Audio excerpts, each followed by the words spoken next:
So boards and commissions, they're very important. They really are the front lines of civic participation. They provide an opportunity for everyday folks to actually get in the weeds, right? And to take part in policy discussions and the decision making that actually directly impacts our communities. Salt Lake City currently has over 200 citizen volunteers appointed across 28 different boards and commissions. And these boards and commissions work on a variety of issues. And these range from advising bicycle lanes to mosquito abatement. They do a lot. What does a resident do on these boards? So first and foremost, board members, they represent the communities they live in. For instance, many of our boards, they require at least one person per city council district because, we want to make sure that there's a fair representation across the entire city. And the board member is expected to make decisions based on the district they represent. A board member's most important role really is to act as that direct communication channel between elected officials and the community.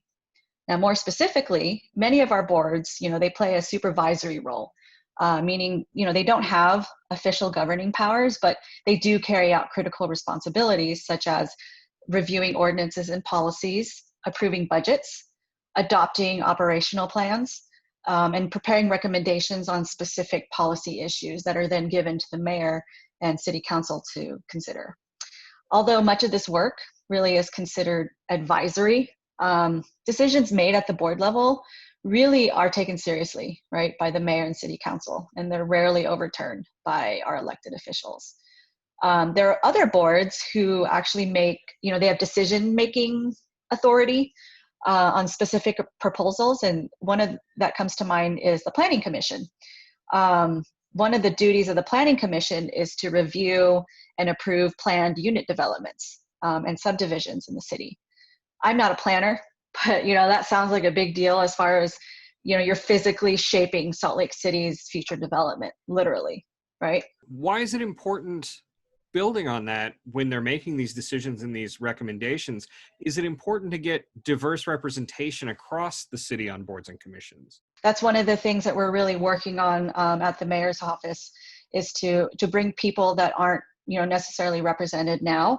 And the reason why is, like, I personally, and I think the mayor and city council, they would agree that good policy, right, really is a product of lively debate and discussion.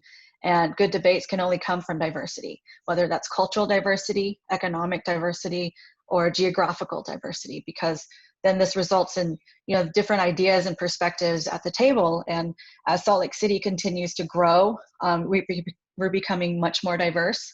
We're reflective of just this diverse melting pot, and we want to make sure that those communities are reflected in these commissions and boards that are making these decisions that are really directly impacting their lives.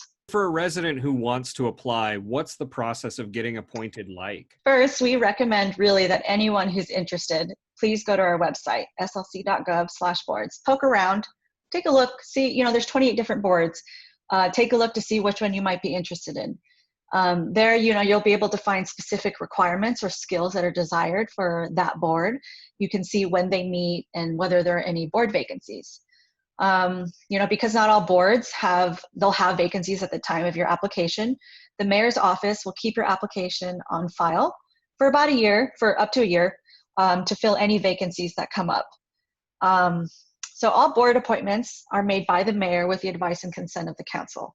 So it's a two-step process. Once you've gone to the website, figured out which one you want to apply for, if a seat is open for that board, we'll pull your application, have the mayor review it along with the others. And then, if she wishes to recommend you for appointment, we'll submit your application to city council for consent.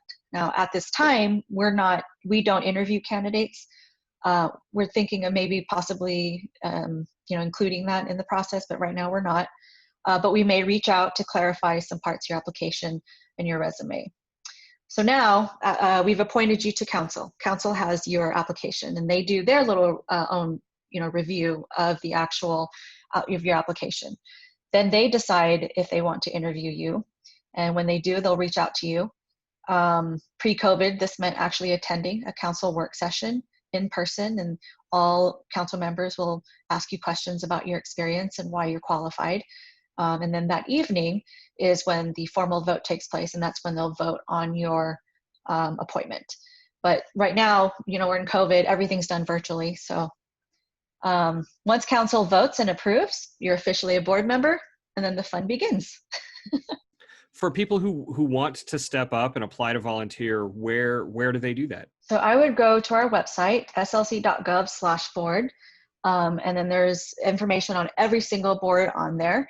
And then there's actually a button that says apply. So I would go there, apply, submit your resume, and then we'll be in touch.